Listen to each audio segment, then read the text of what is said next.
Ay, good morning, Sir Ted. At good morning sa kay Ma'am Deji at good morning sa ating mga driver dahil nakikinig po sila ngayon.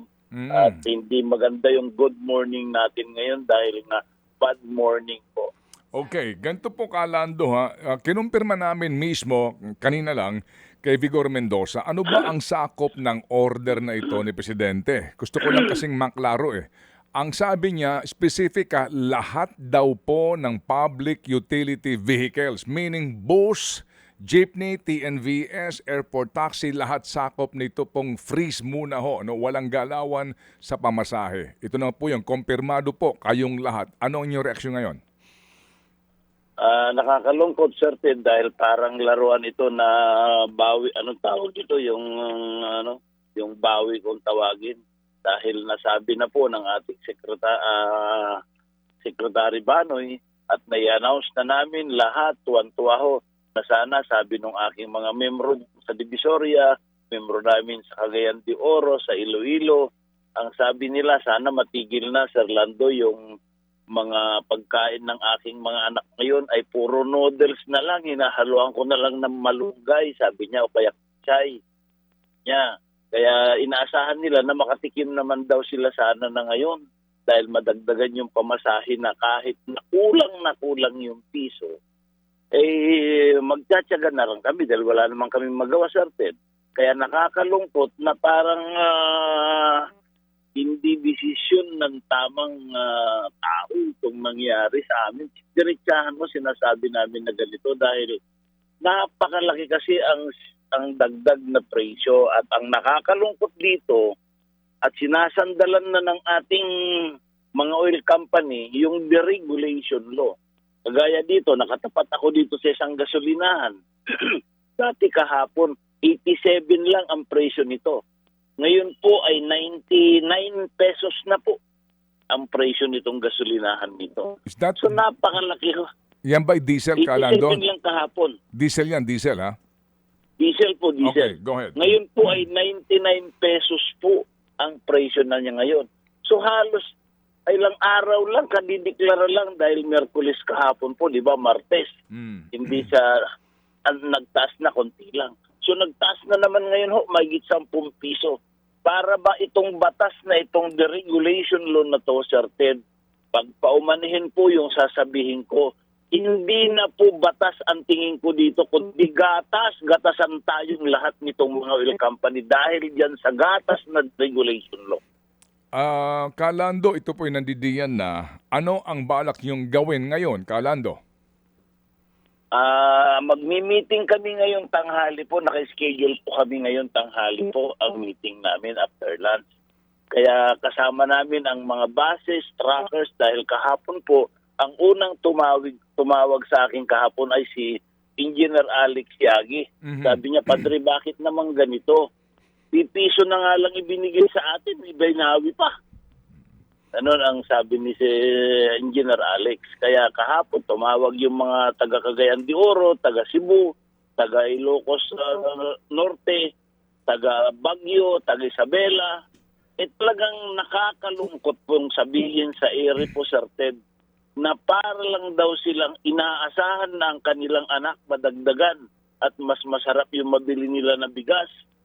Inipi pa rin daw ang bibili na naman nila at talagang grabe, sabi niya, wala naman kaming mapunta dahil ito lang naman yung aming hanap buhay.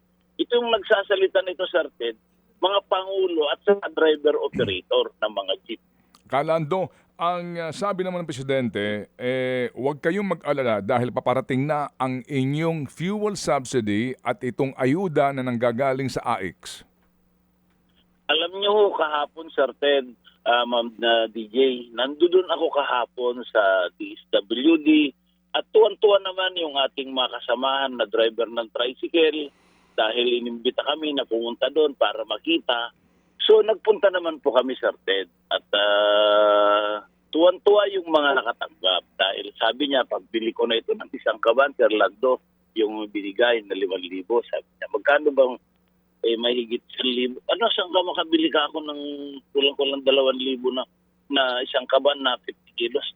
Hindi, ito yung mga in daw yung bibilihin niya. Isang kaban lang daw. Ang ginagawa ko, sabi niya, isinasangag ko na lang yung bigas dahil yung kanin, sabi niya, nalalagyan ko ng bawang para kung ano yung amoy, magbago. Tapos inilalagyan ko na ng itlog. Yun na yung ulam namin ng mga anak ko, sabi niya. Bili mo, sinangag na NFA. Lalagyan na lang daw niya ng itlog. Tatantaran niya daw ng carrots para lang Sige. So Kalando, ano ang inyong reaksyon doon sa paparating daw na fuel subsidy at saka ayuda na 5,000? Anong inyong masasabi doon? Alam mo, Sir Ted, nakakalungkot na sagutin ko po yan dahil nga yung sinasabi nila na para kaming mga batang umiiyak, hindi bali sana kung hindi kami taxpayer eh. 24/7 po taxpayer po kami. Itong ayuda na ito parang lollipop lang. Na pag umiyak yung bata, bigyan mo na lollipop, titigil na ang iyak. Parang ganun lang ang problem namin ito, Sir Ted. Sige. Oo. So Kalando, may meeting kayo mamaya. Ikaw mismo, ano ang naiisip mong mga dapat niyong gawin ngayon? Ano ang inyong naiisip? Ano ang maaari mong ma-propose sa inyong grupo mamaya? Alam niyo, Sir Ted, at tama ho ang sinabi ng ating kaibigan, ng ating kumpadre, si Paring Obet. Dahil yan na po ang sinabi ng mga membro namin sa Region 1, Region 2, hanggang Region 15 po sa Mindanao. Nag-aantay na lang po sila ng pag-switch dahil sabi niya, hindi na namin kaya itong mga ganitong presyo ng fuel.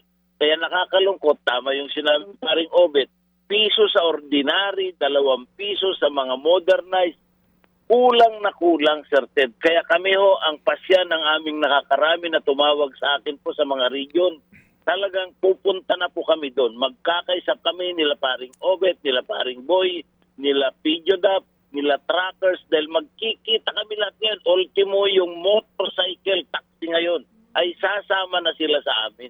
Kaya dito ho ay talagang ina-announce namin ang paghingi ng paumanhin sa aming siniserbisyuhan. Dahil kung mangyayari ito, sana ho samahan nyo na po kami. Pati na pasahero, humihingi kami ng paumanhin, Sir Ted. Dahil kami po, kung ito po ay hindi na namin makakayanan, yan po yung aming magiging pasya siguro mamaya. At yan po mamayang hapon, Sir Ted, malalaman na ng ating mga kababayan kung ano ang aming gagawin sa darating na araw. Kaya umingi na ako agad ng paumanhin dahil mangyayari yung hindi namin kagustuhan. Ginagalang namin ang ating kagalang-galang na Pangulo na ibinuto ko. Pero ganito ang nangyari. Sana, Sir Ted, ay magbago naman ang kanilang isip dahil nakakahiya na nagsalita ang kanyang kabinete, Atty. Banoy Lopez, sila Atty. Vigor Mendoza. So kung ganito ang nangyayari, para ba siya lang ang nag-iisip? Saan yung mga economic managers niya?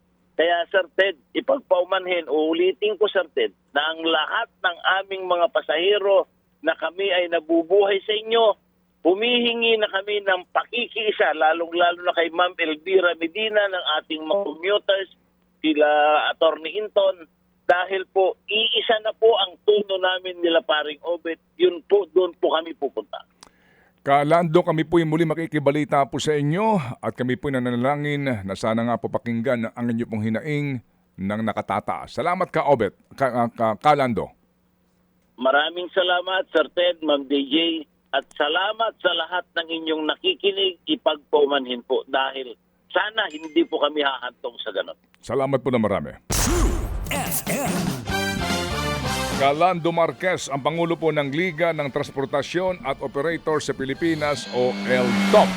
Mga kapatid, para sa iba pang mga balita at impormasyon, sundan niyo po kami sa X, Instagram, Facebook at syempre sa TikTok, True Network PH. Mag-subscribe din po kayo sa aming YouTube channel, True Network. May website din po tayo, truenetwork.ph, at pwede nyo rin po kaming mapanood sa Channel 19 ng aming True FM TV. Lagi pa rin makinig sa radyo dito po sa 105.9 True FM dahil dito, laging true sa'yo, kapatid. Ito tayo sa totoo, tunay at tapat.